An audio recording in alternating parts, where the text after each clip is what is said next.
ओम शांति। आज 9 फरवरी 2026 आज की साकार मुरली के अनमोल मधुर महावाक्य सुनेंगे। मीठे मीठे बाबा के मीठे बच्चे, गरीब निवाज बाबा तुम्हें कौड़ी से हीरे जैसा बनाने आए हैं, तो तुम सदा उनकी श्रीमत पर चलो।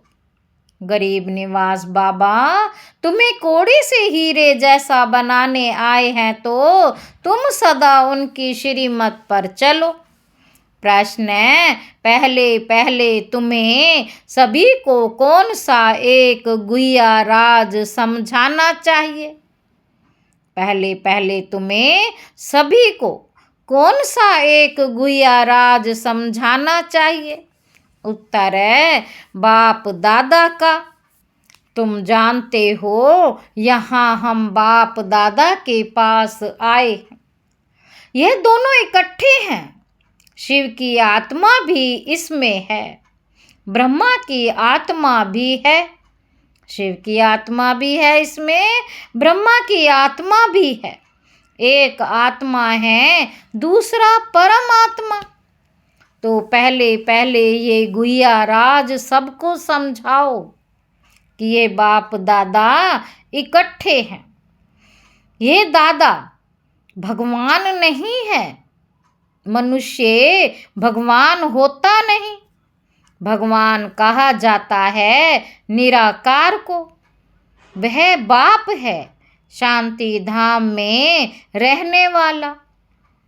गीत है, आखिर वह दिन आया आज। ओम शांति।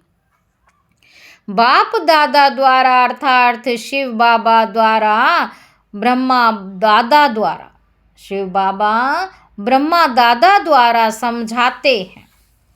ये पक्का कर लो, लौकिक संबंध में बाप अलग दादा अलग होता है।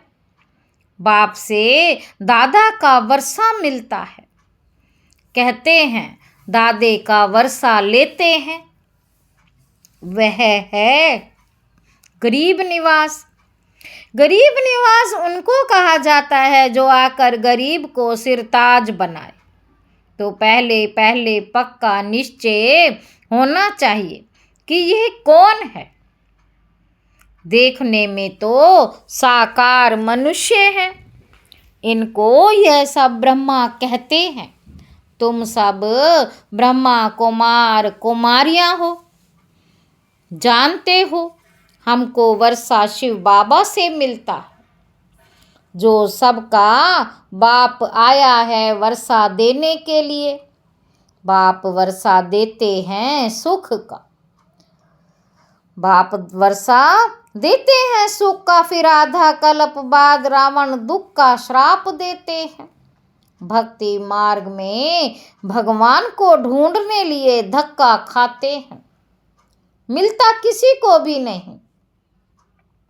भारतवासी गाते हैं, तुम मात पिता हम बालक तेरे।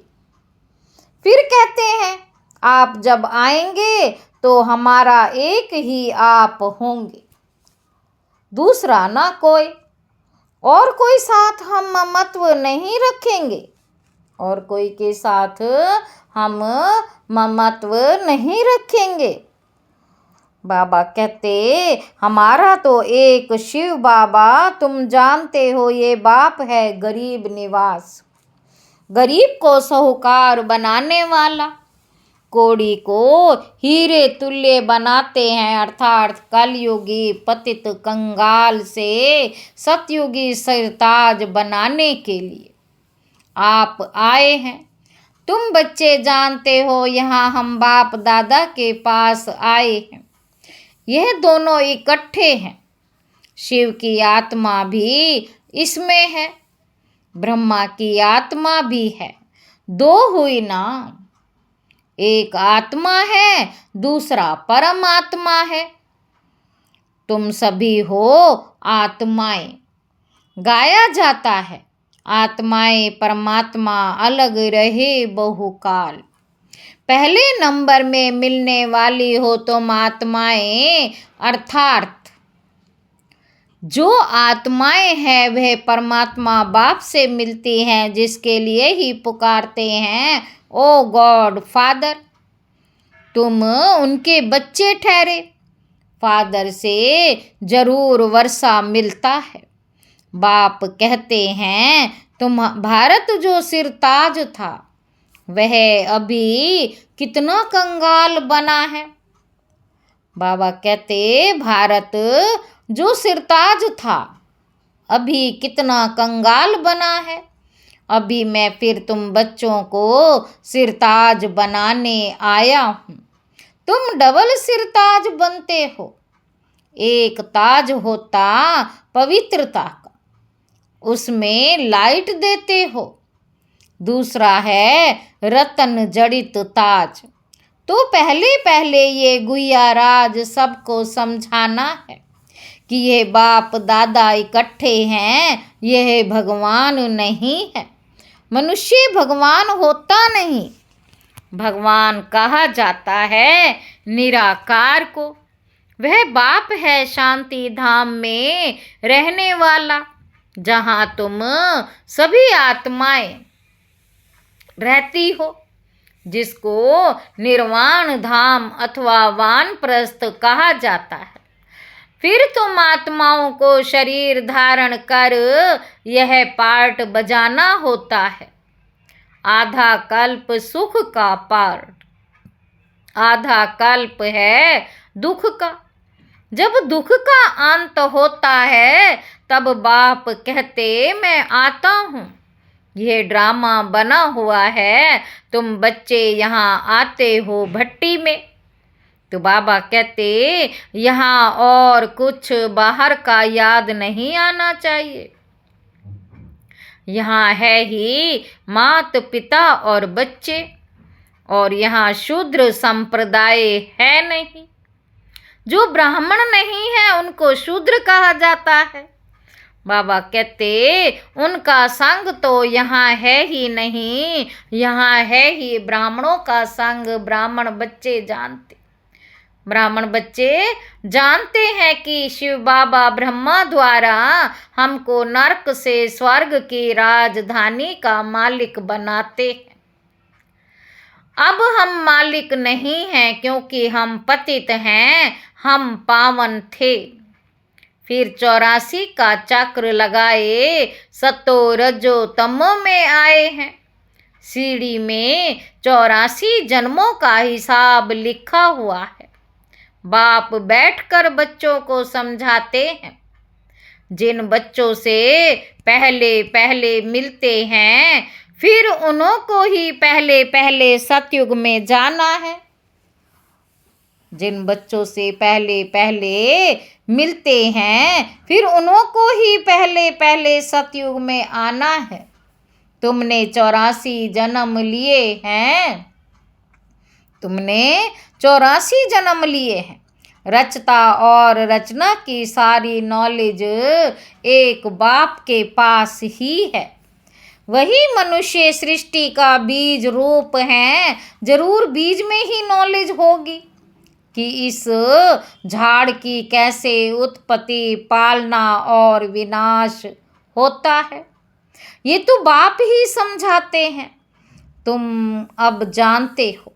बाबा कहते तुम अब जानते हो हम भारतवासी गरीब हैं। जब देवी देवता थे तो कितने साहूकार थे, हीरो से खेलते थे, हीरो के महलों में रहते थे। अब बाप स्मृति दिलाते हैं कि तुम 84 जन्म लेते हो, बुलाते भी हो। है पतित पावन गरीब निवास बाबा आओ। हम गरीबों को स्वर्ग का मालिक फिर से बनाओ। सुख में स्वर्ग में सुख घनेरे थे, अब दुख घनेरे हैं। कलयुग में दुख घनेरे हैं।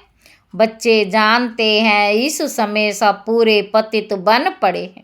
अभी कलयुग का अंत है, फिर सतयुग चाहिए। पहले भारत में एक आदि सनातन देवी देवता धर्म था, अब वह प्राय लोप हो गया है और सब अपने को हिंदू कहलाते हैं। इस समय क्रिश्चियन बहुत हो गए हैं क्योंकि हिंदू धर्म वाले बहुत कन्वर्ट हो गए हैं। तुम देवी देवता का असल कर्म श्रेष्ठ था।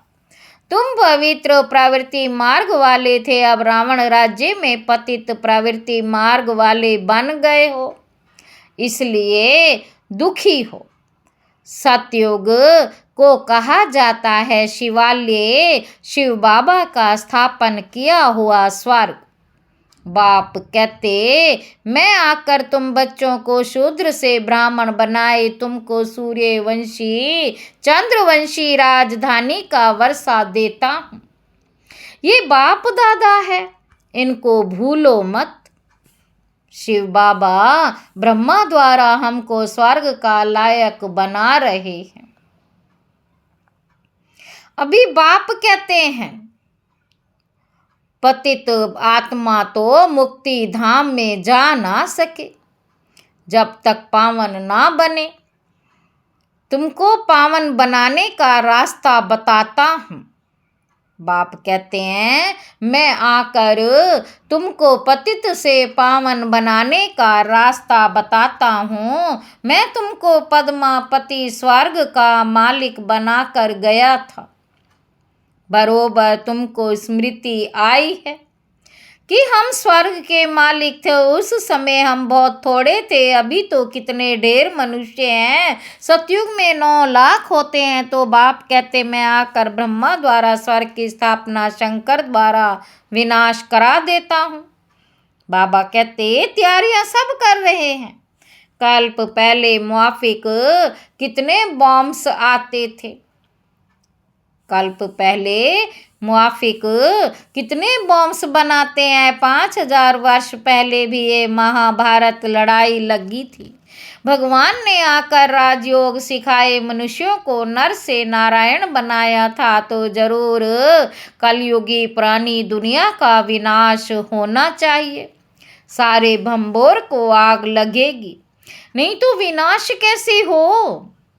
बाबा कहते, आजकल बॉम्ब्स में आग भी बढ़ते हैं। मूसलाधार बरसात, अर्थक्वेक्स आदि सब होंगी, तब तो विनाश होगा। पुरानी दुनिया का विनाश, नई दुनिया की स्थापना होती है। यह है संगम युग। रावण राज्य मुर्दाबाद हो, राम राज्य जिंदाबाद होता है। नई दुनिया में श्री कृष्ण का राज्य था। लक्ष्मी नारायण के बदले श्री कृष्ण का नाम ले लेते हैं, क्योंकि श्री कृष्ण है सुंदर, सबसे प्यारा बच्चा। मनुष्यों को तो पता ही नहीं है ना। श्री कृष्ण अलग राजधानी का, राधे अलग राजधानी की थी। भारत सिरताज था, अभी कंगाल है। फिर बाप आकर सिरताज बनाते हैं। अब बाप कहते हैं, पवित्र बनो और मामेकम याद करो तो तुम सतो प्रधान बन जाएंगे। बाप कहते हैं, पवित्र बनो और मामेकम याद करो तो तुम सतो प्रधान बन जाएंगे। फिर जो सर्विस कर आप समान बनाएंगे, वह ऊंच पद पाएंगे, डबल सिरताज बनेंगे। सतयुग में राजा रानी और प्रजा सब पवित्र रहते हैं। अभी तो है ही प्रजा का राज्य, दोनों ताज नहीं है। बाप कहते, जब ऐसी हालत होती है तब मैं आता हूँ। अभी मैं तुम बच्चों को राजयोग सिखा रहा हूँ। मैं ही पतित पावन हूँ। अब तुम मुझे याद करो तो तुम्हारी आत्मा से खाद निकल जाए, फिर सतो प्रधान बन जाएंगे। अभी शाम से सुंदर बनना है, सोने में खाद पड़ने से काला हो जाता, तो अब खाद को निकालना है बेहद का। बाप कहते, तुम काम चिता पर बैठ काले बन गए। बाप कहते, तुम काम चिता पर बैठ काले बन गए। अब ज्ञान चिता पर बैठो और सबसे ममत्व मिटा दो। तुम आशी को मुझ एक मशूक के। भगत सब भगवान को याद करते हैं। सतयुग त्रेता में भक्ति होती नहीं, वहाँ तो है ज्ञान की प्रारब्ध। बाप आकर ज्ञान से रात को दिन, दिन को रात बनाते। ज्ञान से रात को दिन बनाते हैं। ऐसे नहीं कि शास्त्र पढ़ने से दिन हो जाएगा। यह है भक्ति की सामग्री। ज्ञान सागर पतित पावन एक बाप है। वह आकर सृष्टि चक्र का ज्ञान बच्चों को समझाते हैं, योग सिखाते हैं। बाप आकर सृष्टि चक्र का ज्ञान बच्चों को समझाते हैं और योग सिखाते हैं। ईश्वर के साथ योग लगाने वाले योग योगेश्वर और फिर बनते हैं राज राजेश्वर, राज राजेश्वरी। तुम ईश्वर द्वारा राजाओं का राजा बनते हो। जो पावन राजाएं थे फिर वही पतित बनते हैं, आपे पूजे आपे पुजारी बन जाते हैं। अब जितना हो सके याद की यात्रा में रहना है। जैसे आशिक मशूक को याद करते हैं ना, आशिक मशूक को याद करते हैं ना। जैसे कन्या की सगाई होने से फिर एक दो को याद करते रहते। अभी ये जो मशूक है उनके तो बहुत आशिक है। भक्ति मार्ग में सब दुख में बाप को याद करते हैं, है भगवान दुख हरो सुख दो। यहाँ तो ना शांति है ना सुख है, सतयुग में दोनों है। बाबा कहते अभी तुम जानते हो हम आत्माएं कैसे 84 का पाठ बजाते हैं। ब्राह्मण देवता क्षत्रिय शूद्र वैश्य शूद्र बनते हैं। ब्राह्मण देवता क्षत्रिय वैश्य शूद्र बनते। 84 की सीढ़ी बुद्धि में है ना। अब जितना हो सके बाप को याद करना है तो पाप कट जाएंगे। कर्म करते हुए भी बुद्धि में बाप की याद रहे। बाबा से हम वर्षा स्वर्ग का ले रहे हैं। बाप और वर्षे को याद करना है। याद से ही पाप कटते जाएंगे। जितना हो सके याद करेंगे तो पवित्रता की लाइट आती जाएगी, खाद निकलती जाएगी। बच्चों को जितना सके टाइम निकाल याद का उपाय करना है। बच्चों को जितना हो सके टाइम निकाल याद का उपाय करना है। सवेरे सवेरे टाइम अच्छा मिलता है, ये पुरुषार्थ करना है। भल गृहस्थ व्यवहार में रहो, बच्चों की संभाल आदि करो, परंतु ये अंतिम जन्म पवित्र बनो। काम चिता पर नहीं चढ़ो। अभी तुम ज्ञान चिता पर बैठे हो। ये पढ़ाई बहुत ऊंची है, इसमें सोने का बर्तन चाहिए। तुम बाप को याद करने से सोने का बर्तन बनते हो। बाप को याद करने से सोने का बर्तन बनते हो। याद भूलने से फिर लोहे का बर्तन बन जाते हो। बाप को याद करने से स्वर्ग के मालिक बनेंगे। यह तो बहुत सहज है, इसमें पवित्रता मुख्य है। याद से ही पवित्र बनेंगे। सृष्टि चक्र को याद करना, स्वर्ग का मालिक बनेंगे। बाबा कहते तुम्हें घर बार नहीं छोड़ना, गृहस्थ व्यवहार नहीं छोड़ना, गृहस्थ व्यवहार में भी रहना है। बाप कहते हैं 63 जन्म तुम पतित दुनिया में रहे हो। अब शिवालय अमरलोक में चलने के लिए तुम यह एक जन्म पवित्र रहे तो क्या हुआ। शिवालय अमरलोक में चलने के लिए तुम यह एक जन्म पवित्र रहे तो क्या हुआ। बहुत कमाई हो जाएगी। 5 विकारों पर जीत पानी है, तब ही जगत जीत बनेंगे, नहीं तो पद पा नहीं सकेंगे। बाप कहते हैं मरना तो सबको है, ये अंतिम जन्म है। फिर तुम जाए नई दुनिया में राज्य करेंगे। हीरे जवाहरातों की खानियां भरपूर हो जाएंगी। वहाँ तुम हीरे जवाहरातों से खेलते रहेंगे। तो ऐसे बाप के बनकर उनकी मत पर भी चलना चाहिए ना। श्री मत से ही तुम श्रेष्ठ बनेंगे। रावण की मत से तुम भ्रष्टाचारी बने हो। रावण की मत से तुम भ्रष्टाचारी बने हो। बाप कहते हैं बाप की श्रीमत पर चल। तमो प्रधान से सतो प्रधान बनना है। बाप को याद करना है और कोई तकलीफ बाप नहीं देते। भक्ति मार्ग में तो तुमने बहुत धक्के खाए हैं। अब सिर्फ बाप को याद करो और सृष्टि चक्र को याद करो। सब दर्शन चक्रधारी बनो। तो तुम 21 जन्मों के लिए चक्रवर्ती राजा बन जाएंगे। अनेक बार तुमने राज्य लिया है और गंवाया है।